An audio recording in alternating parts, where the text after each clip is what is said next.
मुझे लगता है कि अब भारत में शादी की परंपरा खत्म हो रही है। इंदौर के कारोबारी राजा रघुवंशी मर्डर केस में हर दिन नए खुलासे हो रहे हैं।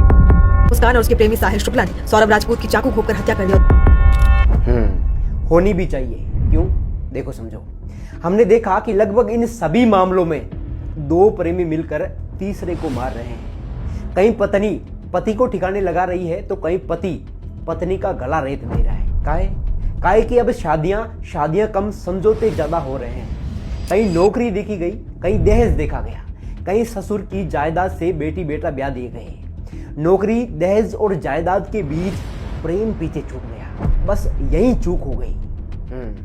प्रेम की अनुपस्थिति में दो लोग इस जमाने में साथ रह ही नहीं सकते। परिणाम ते पति मार रहा है पत्नी को और पत्नी पहाड़ से फेंक दे रही है पति को। लेकिन पहले जोड़े साथ में कैसे रह लेते थे? देखो, पहले कम उम्र में शादियां होती थी, किसी के प्रेमी प्रेमिका होते थे तो भी फोनवा के अभाव में कुछ वक्त बाद एक दूसरे को भूल जाया करते थे। लेकिन अब चीजें बदल गई है। शादी से पहले आप किसी और के इश्क में होते हैं, फिर घर वाले दबाव बनाकर आपकी शादी करवा देते हैं। लेकिन एक मैसेज की दूरी पर उपलब्ध आप अपने प्रेमी प्रेमिका को भूल नहीं पाते। परिणाम ते हत्याएं हो रही है। इसलिए जिससे प्रेम हो उसी से शादी करना, वरना किसी ड्रम में मिलोगे या फिर किसी कट्टे में। क्यों? क्योंकि कहा जाता है जंग और इश्क में सब जाएंगे।